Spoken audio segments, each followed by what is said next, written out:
Hi, I'm Kit Kowalski.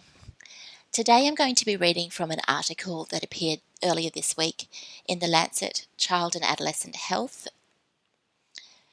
Now, the Lancet Child and Adolescent Health is an independent journal with an international perspective and a strong clinical focus. The monthly journal presents the most influential and innovative practice-changing original research, as well as authoritative reviews and insightful opinion pieces to promote the health of the whole child. It is a peer-reviewed journal. Now, this article is entitled Puberty Blockers for Gender Dysphoria. The Science is Far from Settled, jointly by William Malone, Roberto D'Angelo, Stephen Beck, Julia Mason, and Marcus Evans.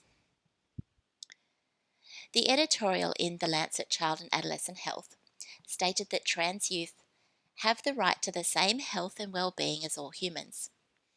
However, what constitutes good health care for this population is far from clear based on the available evidence. From the editorial and Baum's related comment, readers might perceive that administering gonadotrophin hormone-releasing hormone, GnRH analogues, also known as puberty blockers, to young people with gender dysphoria is a proven life-saving treatment, akin to giving insulin to type 1 diabetics. Baum's assertion that puberty blockers prevent suicidality can be traced to a paper by Turpin and colleagues, which has been thoroughly critiqued by others. So instead we ask, what is the evidence that the benefits of puberty blockers outweigh the harms? The statement that puberty blockers improve the mental health of young people with gender dysphoria stems from a seminal study by De Vries and colleagues in 2011. However, the population studied, i.e. youth with gender dysphoria beginning in early childhood and no significant co-occurring mental health difficulties, markedly differs from the population today, which is characterized by post-pubescent young people reporting a trans identity for the first time, often in the context of significant mental health problems. This difference raises the question of whether this study is still applicable to the majority of currently presenting cases. Further, the magnitude of the post-treatment improvements in mental health was small. The Beck Depression Inventory scores improved by around 3 out of 63 points. And the Global Function, Children's Global Assessment Scale scores improved by around 4 out of 100 points. And other measures of psychological health had similar improvements of marginal clinical significance, or no improvement at all. Such modest gains have to be carefully weighed against the risk of puberty blockers to bone health and fertility, and the uncertainty of the long-term health effects of interrupting puberty.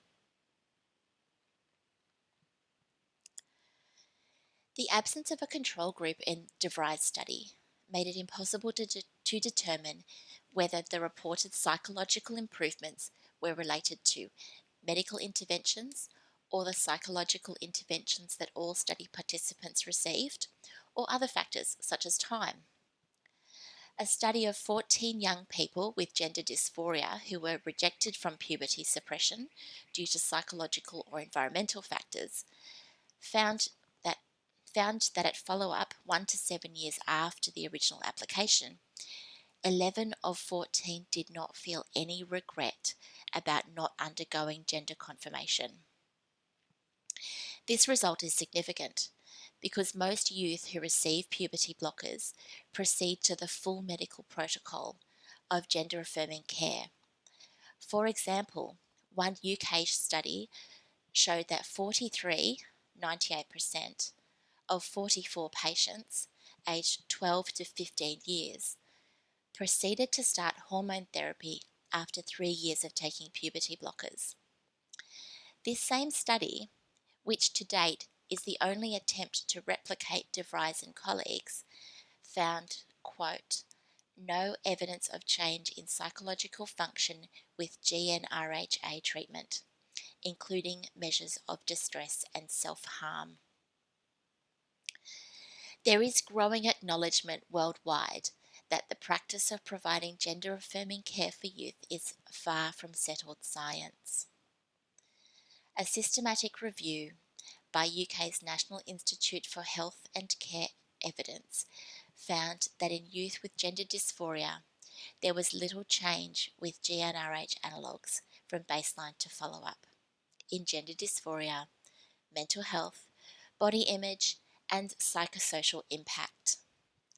The study concluded that the reported psychological improvements are either of questionable clinical value or the studies themselves are not reliable and changes could be due to confounding bias or chance. All authors are board members for the Society of Evidence-Based Medicine. ME, that's Marcus Evans, was a witness in the Kira Bell Judicial Review. His wife Susan Evans initiated the review and was a witness. Neither received any financial benefit from involvement in the case.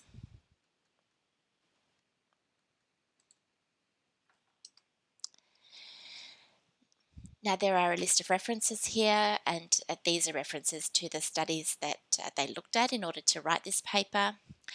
Most of these are available for free. The article that I've read from today is entitled Puberty Blockers for Gender Dysphoria, the Science is Far from Settled. It is also available for you to read for free, and I'll put a link in the description below. Please like this video, share this video, subscribe to my channel, and please do share any evidence that you can find with as many people as you possibly can. Together we can debunk this myth that we should be treating, medicalizing, and sterilizing gender non-conforming children.